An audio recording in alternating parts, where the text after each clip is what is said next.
In a world where tomorrow's blockbusters reign, three millennials look back on our generation's classics. On our generation's classics. Our generation's classics. And remember. Hey everyone, welcome to Millennials at the Movie House, the podcast where three friends watch our generation's beloved movies of yesterday and review them from our modern adult perspectives. I'm Betsy. I'm Tracy. And I'm Serena. And today we watched The Fault in Our Stars, 2014, directed by Josh Boone, written by Scott Neustadter, Michael H. Weber, and based on a novel by John Green, of course. Starring... I was going to say the novel. No, that was an appropriate emotional response to John Green that I appreciate because I am definitely going to delve into that a little bit with my notes. So Thank you for setting that up. No problem. Starring Shailene Woodley, Ansel Elgort, Laura Dern, Nat Wolff, Willem Dafoe, and Sam Tremmell. Before we jump into Tracy Go, I feel like I need to give a disclaimer as to why this movie is on our list because I was going to say I have that was one of my questions was to Betsy specifically why this was considered. So this is on my list. It's the most recent movie on the list. And it just so happened that our randomizer hit on it. And the reason it's on there is because the youngest millennial, they were the demographic that for this movie. Yes. The other reason I would like to argue is that the book is millennial. I feel like that is again, young millennial right at the end there. But I mean, I know people who read it. Right. So that's my math that I wanted to share. Yeah. Is that in 96 millennials were 18 when the movie came out. Yeah. So that the main characters are 17, 18. Yeah. So when the younger millennials were 16, the books came out in 2012. Exactly. And that is prime reading level for the genre for this novel. Right. Usually Ya is a little bit younger too, but this is prime 16-year-old. Absolutely. Right, and you're also talking about a John Green novel, which, yes, I think that this movie was the thing that sent him into the stratosphere, but he had established novels before then that had even more ingranulated himself into the millennial culture. So his first book came out in 2008. Yes. But it was, and I think it was the book. And then of course this movie, like you said, rocketed him, but the book was his breakout success. The Fault in Our Stars was his breakout success. So, and he was like the YouTube generation. He was, for Ya books. There have been different, like Twilight was huge, Harry Potter before that. When John Green came out, we had access to him. He was on Twitter. He was on YouTube. All right, good. I'm glad that we're all on the same page that this is a millennial movie, technically. Okay, good. Not our millennial, I was going to say, age group. Having said that, I think if I did the math correctly, I think I was 23 when the book came out and 29 when the movie came out. Right. So I'm definitely on the older spectrum of this. But yeah, same. I think all three of us are. I was 26 when the movie came out. So I have a question. Is the 2002 A Walk to Remember on our list? Oh, that is good note, Serena. I didn't realize it was as old as that. I have it written down. It absolutely is. Yes. Okay. This is young millennials version of that movie for us. Yep. Yes, absolutely. I have that written down. Good snaps, Serena. In fact, I found that movie on TV last week and I was like, oh, I forgot about this movie. Well, Mandy Moore is also with having a resurgence with This Is Us. Yeah, she's so good. I love Mandy Moore. So I loved her from the beginning. The millennials and younger generation that like this movie are discovering A Walk to Remember. That is fair. Yeah, good to know. Okay, anyway, but back to Fault in Our Stars. Tracy, go. This movie is about a girl who has cancer and she's a teenager. She's 17, I think, and has had cancer for a very long time. And it was thyroid cancer, and now it had spread to her lungs. So she has an oxygen tank and mask or tubes that she always wears. So her parents are concerned that she doesn't really have a normal social life, and that she's depressed because she has like stage 4 cancer. So they make her go to a youth group with other kids that have cancer. Yep.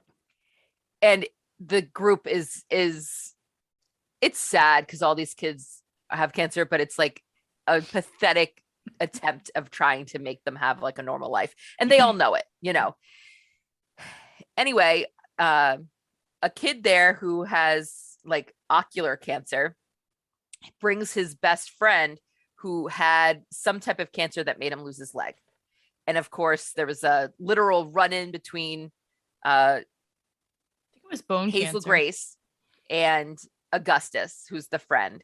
And he has an immediate love at first sight attraction to her. And of course, it's like movie TV magic where they immediately are friends and hang out and fall in love.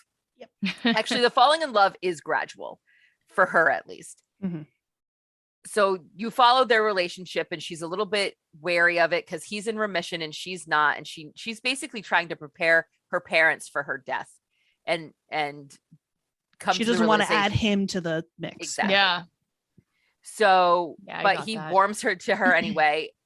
And he learns that she has this favorite book that she's obsessed with. And I think it's because it's a book about someone who is dying, and she relates to it because I don't think he sugarcoats it.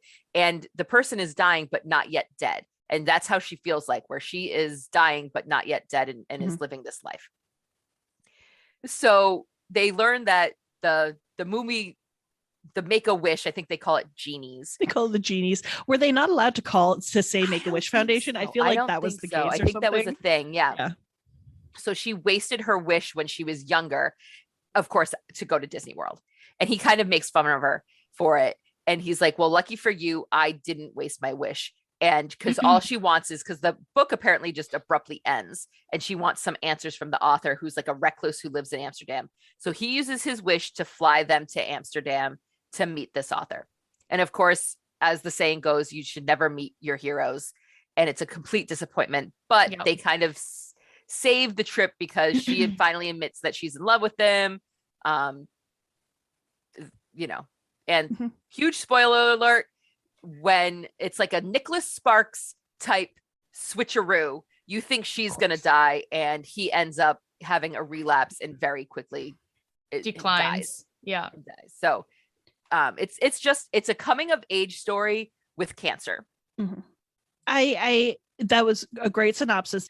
I almost feel like calling it a coming of age is kind of minimalizes it, because I feel like it was so much more about dealing with death, trying to live your life while dealing with death.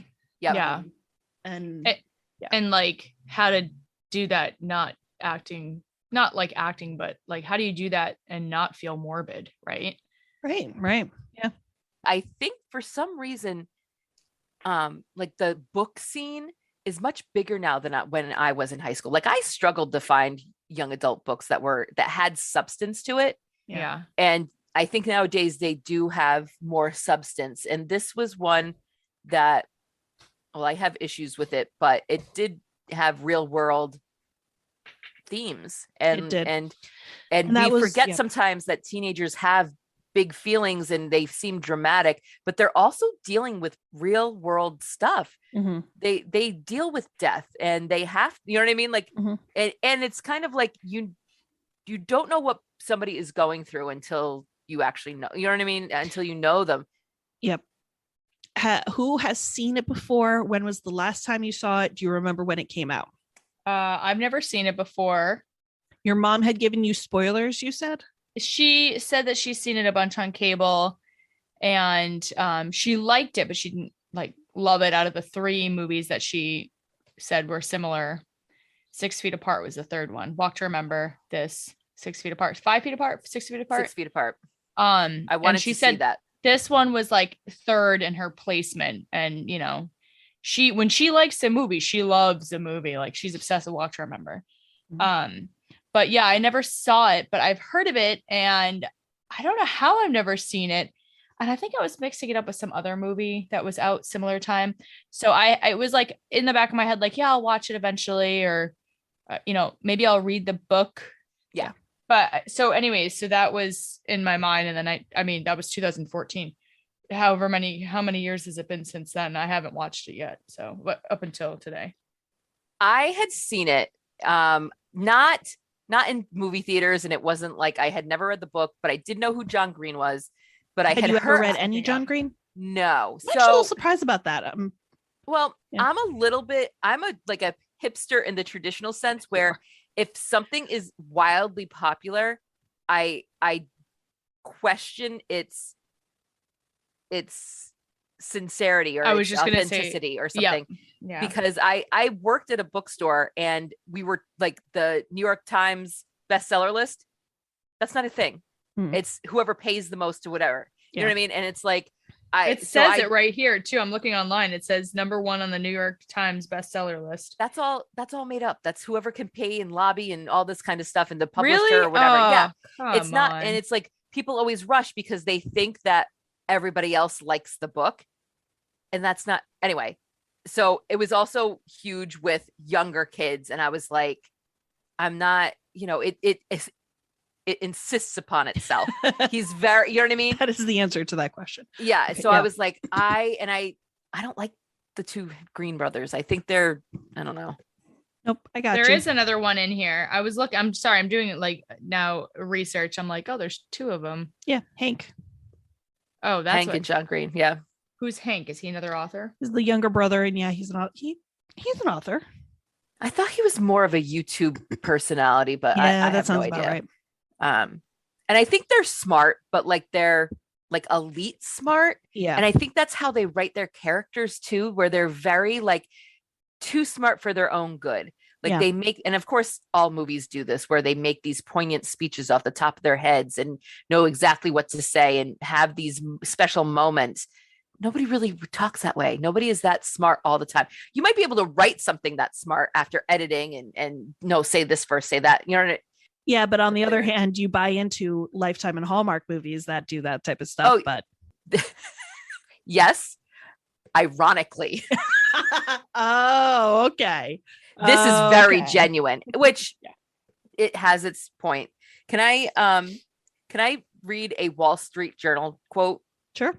So John Green, some credit him with ushering in a new golden era for contemporary realistic literary and teen fiction, following more than a decade of dominance by books about young wizards, sparkly vampires, and dystopia.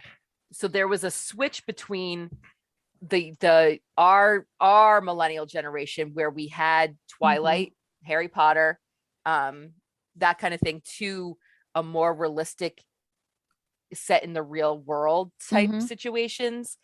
But I would almost, if you made Augustus a vampire, this was Twilight. This is Twilight.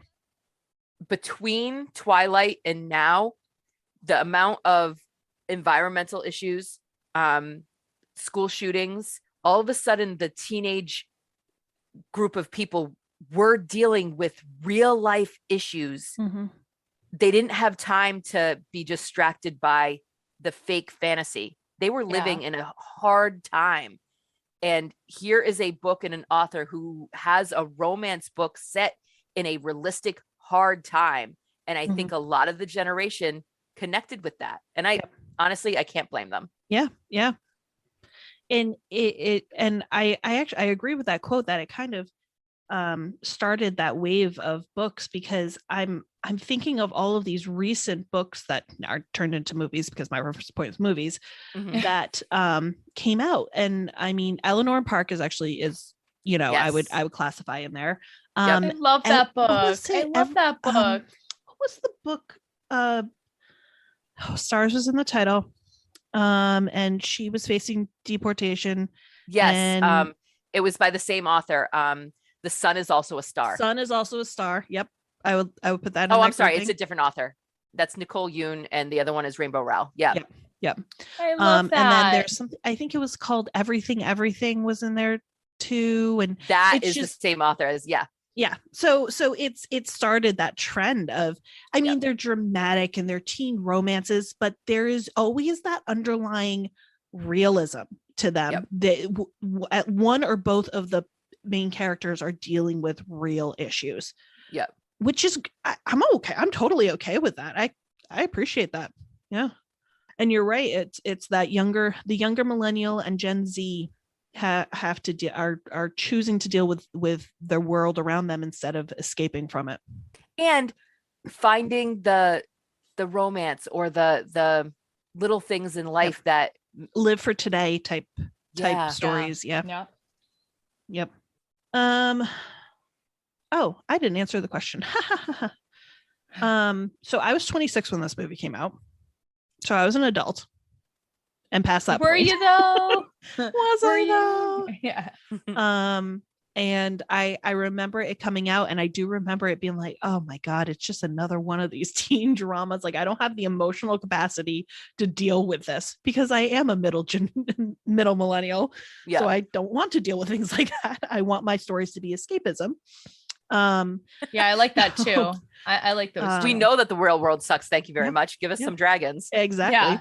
Yeah. So I didn't watch this until a couple years after it came out, and then I watched it and I was like, oh, okay, you know what? This is actually pretty solid. And then I was like, but I never want to watch this again. And so here we are. This is the second time I've watched it. I don't love I know maybe I'm in fantasy land, but I don't love I only want happy endings. I want my Same. stupid bow on top. To be You have to sealed look up. for the happy ending in this. It's like City of Angels. City of Angels, I don't know why, but it's in my head as like the first movie I watched where like the two people don't end up together at the end. Mhm. Spoiler alert. Yeah. But it's the idea of you get a bittersweet ending so that even though, again, spoiler alert, in City of Angels, even though she died, he learned how to live. Yeah, So I was gonna in say this- I also like happy endings, but I am also a fan of these literary, like poignant, like the bittersweet. I will have some follow-up questions to what you just said and what we were talking about. So when did you all start crying, and what movie did you have to watch after to make yourself feel better? Yes, that is a good question because I do have an answer for it. Unfortunately, I didn't have time to watch a movie after it because Yeah, I me did neither. watch it Me 2 neither. hours ago. Yeah. Yeah. So I was thinking that I'm like, I need to flood my mind with something less sad. That's the thing. You have to flood your mind with like something happy after. So I literally was, as I was wrapping the movie, I'm like, what am I going to watch tonight after podcast? What Disney movie is What something That- happy. That's exactly the thought. It's like a Disney cartoon. Like I Yep. need like Yeah. I remember the first time watching it, I cried, or I started to tear up at least at the gas station scene because it was the Yeah, first time that was he real. wasn't positive. It was the first time that he wasn't holding his own, and I lost it. So this time around, I'm like, I know it's coming. It's fine. I know it's coming. But then I lost it. Like actually tears come down my cheeks when she was fighting with her mom, and that whole conversation. Yeah. That way you're not is going to that be the a one when mother. that one where she's like, I've been taking classes or something. Yes, but it was the whole you know, I'll always be your mother, like that whole conversation, the whole scene back and forth. I was like, tears, and I didn't remember that scene from when I saw it, years ago. But yeah, I wonder if it's because we're older now, Betsy, and we all like appreciate our parents even more than we ever did growing up. That is true. And she was young, so she was like in that state of like, oh, my mom hovers, so annoying. It wasn't that. It was that she was Oh. so afraid. She was sticking around because she was afraid of what was going to happen to her mother afterwards. And her Yeah. mother had to basically be like, I'm going to be okay. Don't worry. It's fine. Yeah. And It- It was kind of a sad thing when she was like, you're not my entire world. right. And that sounds sad. It is, but they're like, we have other interests other than you, which is a sad thing. But to someone who's dying like she was, Yeah. that is a relief that they have other interests and they do other things. They have plans after her. Right. And that's why she was obsessed with this book and why she had to go see the author, because in the book, it ended mid-sentence because apparently like the person had died or become too sick to finish the book. The novelization, the fictional thing in the movie. So she wanted to talk to the author because she wanted an ending that found out what happened to her loved ones after the main character died. Exactly. And that's what she was so worried about, is she's the main character and she's worried about everyone else afterwards. And she, and like Like she's a way saying, of coping. the funeral isn't for the dead person, it's for everyone else left behind. Right. Yeah. And I mean, she kind of sets that tone up at the beginning. She sets that idea up in the opening monologue. I wrote down a quote. I don't always write down quotes these days, guys, but I did. Yeah. Mm-hmm. It's the only thing worse than biting it from cancer is having a kid bite it from cancer. Yep. So you knew that was going to be kind of a central theme. And I mean, on the surface, it feels like it's hidden under the romance, but second watch, I really zoned in on it. And in fact, Laura Dern's performance is my favorite part of this entire movie. I wrote that down as how does it hold up? And I just put Laura Dern. Yeah. Shailene Woodley is this is one of her, I think personally, one of her better performances, because it's that real life, Yep. But Laura Dern as the mother, it's Laura Dern. Right. And she's amazing. And I feel like she also had like a resurgence recently. I feel like, and I think this was at the beginning of that. Yeah. But she had to get so much complex emotion out in very little screen time, really. Yep. And she nailed it. She did so good. Yeah. Once again, guys, we're relating to the parents. I know. We're old now. I know. Well, let me go back to, I started crying at the eulogy. Right. Sorry. I feel like I feel like that was the appropriate place to cry, or the beginning. And then you just continued to cry until the end. Her eulogy or his? Hers to his. Yeah. Okay. Hers to him. Sorry. Hers to him. The living eulogy. So the one she that read to him that he's seeing was just so, it wrapped up the whole movie in a nice little, and then I liked it when at the end, when Isaac came to say hello to her, I thought that was really sweet. I was like, there was a moment where I was like, I want to see a movie about these two and they become best friends. Same. Yeah. And then you realize, that he wrote one for her. Yeah. That was really sweet. I hate Gus. I hate Gus at the beginning of this movie. Hate him. He comes across as super douchey to me. Oh yeah. And it takes a really long time for me to kind of that not only makes me not like him as a character, but it takes me out of the movie. Like I have issues with the whole premise because I don't like this one guy. So it takes me a really, really long time to get back into the movie. And it was the eulogy at the end where I was like, okay, yep, I buy this movie. Okay. Like that was like my realization. I was like, okay, all right. I've become emotionally invested in this movie. All right. That's a long time because that's towards the end. It is. Because he makes such a bad first impression on me. Yeah. And again, I'm loving Laura Dern. I'm loving Shailene Woodley, what she's doing. It was just, he's a little pretentious. He's like, I love you. I just met you and you're going to love me back and I'm going to prove it. Yeah. And you're just like, it's so like, okay. Well, and also it's not until, honestly, I think that it's not until the gas station scene where you see his wall come down, his mask come down. Yep. I mean, you could argue it was in Amsterdam when he tells her that the cancer's back, but even then he's holding it together. So I don't trust people until I see their mask drop, and you don't see it with him for a really long time. So anyway, Tracy, you were going to say something. Sorry. Oh, can we, this is just a random note. Go for it. Okay. Yeah. There's no organization to this episode. I had said before, don't meet your idols. Yes. Which is true. I wrote that down too. Yeah. Or don't meet your heroes. Whatever it is. Yeah. What do you guys think about separating, like, obviously she meets this author. She loves this book. It has been her identity for a long Yeah. time.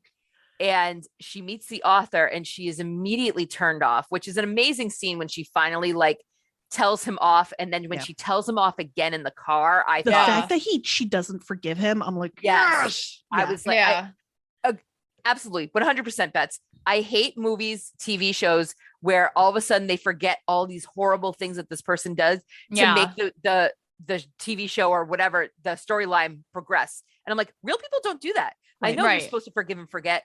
It's not that easy. Right. Yeah, and Especially it when probably you're was at your boyfriend's funeral and he like gets into the car without her. Like it's And just he doesn't everything even like, about it. he's just, yeah, it's so bad. Yeah. So good for her. yeah. Having said that, She like how opened you the door got- to get him out. oh yeah. All I thought about was when he did that is I don't think I could successfully reach across my over? car, it over someone and then open the car door. I've Right. seen it in so many movies Right. where I'm like, I don't think like if a My person arms are not that long. my arms are not that long. Like try Anyway. to do it without a person in there. I still And can't do it. Same. I have to be like half of my body is in that other seat to try. Right. But I digressed. What do you two think of separating the art from the artist?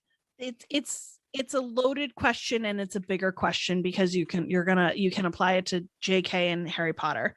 Yep. Um That's exactly where I was going. yep, I figured it would be. But it's true. But like people I talk to, like I can argue for JK because Harry Potter has become such a cultural phenomenon that people have taken it into their own hands and It's melded more than fan her. fiction. It's more way than her. more than her at this point. Yeah.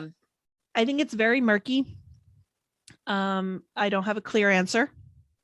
It's hard. I don't think there is a clear answer. Serena, Yes, ma'am. so did you know the ending going into this movie? No. And how did you take it? I kind of was expecting a flip-flop. Maybe somebody back in the day spoiled it for me and I just didn't remember, but like I was expecting a twist and turn of events, so I wasn't totally blown away, but the gas station scene like really got me I'm like, okay, well, I think I know where this is going. You know what I mean? Like I there mean, was to be fair, they do give you warning. Like he does tell us that he's got full-blown cancer and you know, so but yeah. Yeah, this is a good segue. So cigarettes, oh yeah, Oh my God. I noticed. it's a metaphor. How did we It's a feel about metaphor. this whole thing? I hate it. I hate it so much. It's something you put, what did he say?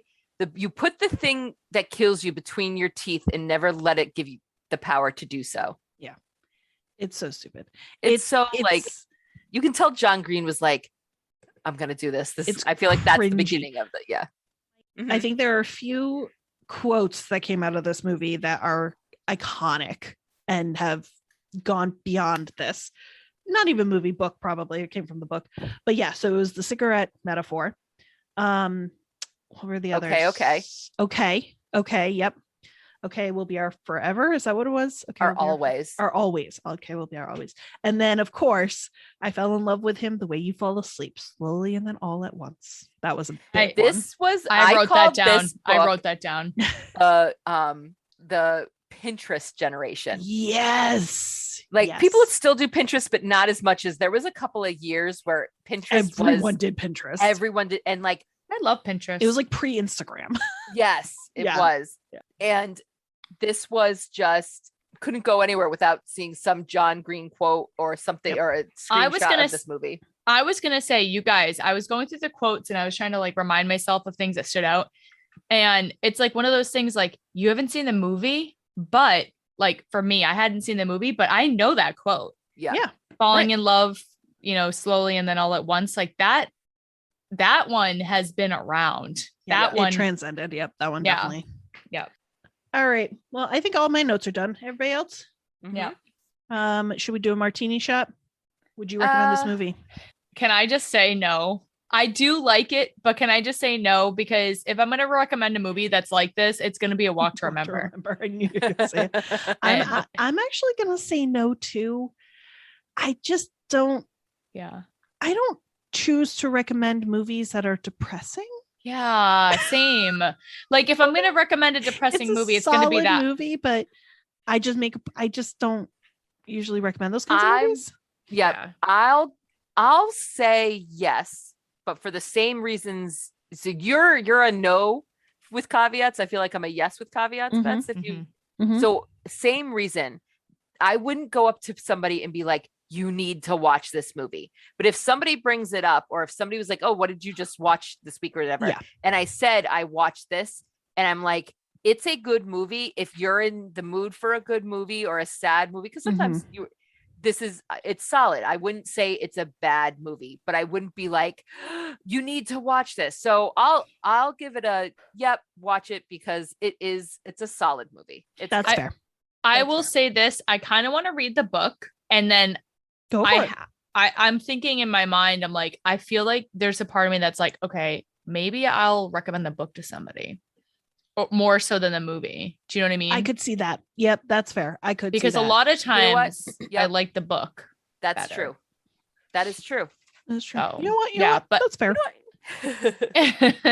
All right. So that was 2 no's and a yes. And it was a rare moment where Tracy said yes. Yeah. I know, Isn't that right? weird? Wait a minute. My A rare tables have moment, turned. a rare moment that Serena said no. Yeah. Tracy said yes. Yeah. I'm in the minority. All right. Well, has anybody watched anything else that they'd want to recommend? Yellowstone. Yellowstone. I know we record these in the future, or and we post them in Air them. Yeah, air them in the future. whatever. We record them in the past and post them in the future. Yeah, that's it. Bingo. So I just finished watching Joe Millionaire, and hear me out, Betsy. Hear me out. I watched the original Joe Millionaire when I was in high school. Oh my God, I remember that. And I loved it. Yep. Loved it. And so I was like, I have to watch this new season because it is so bad it's good. Yeah. So I found a podcast that that reviews it, and they also loved it a lot, but because it was so bad, but they also really loved it. And because for the same it's the same level that you're at. Same level that I liked it too. And they watched it from a producer's point of view. So they could catch one time, one of the Joes, the millionaires, had a drink, and it was a wedge of lemon was in his drink.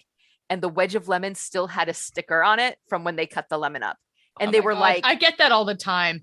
So they would point out these things. They're like, do you see that cameraman in the bushes? Did you see it? Did you They would point things like that all the time. But they were respected in the podcast community because they would point these things out, but they genuinely liked the show. Yeah. They were invested in it. They genuinely liked it to a point where they had all the inside interviews with all the girls. Oh, nice. And the very last episode, they convinced Fox to let them have the preview or whatever, so they were able to watch it beforehand. So as soon as the episode aired, they were immediately allowed to release their episode. That's awesome. Oh wow.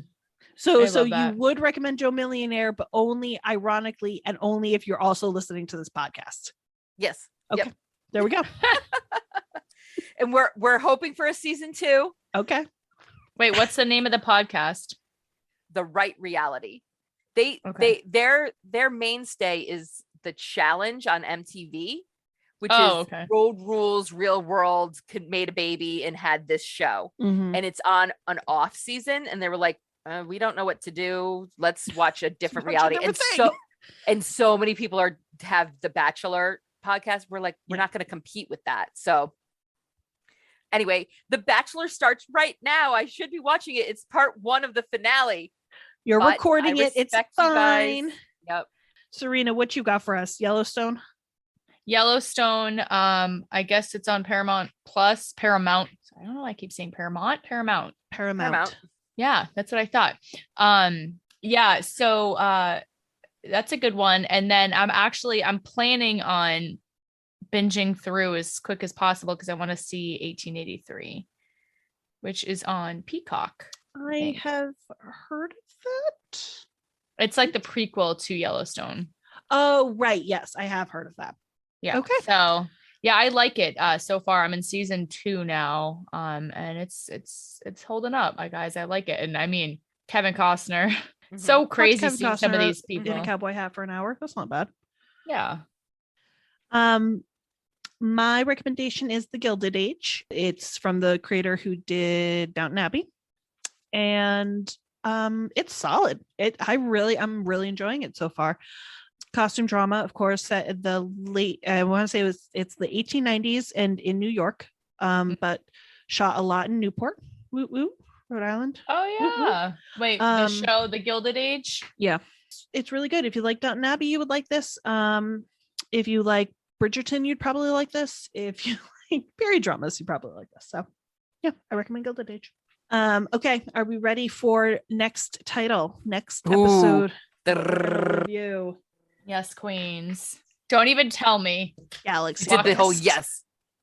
Galaxy Quest. Nice. Oh, they're Yep. gonna say Walk to Remember. I was like, I can't. That's do a another. good follow-up to this It's movie. a good movie.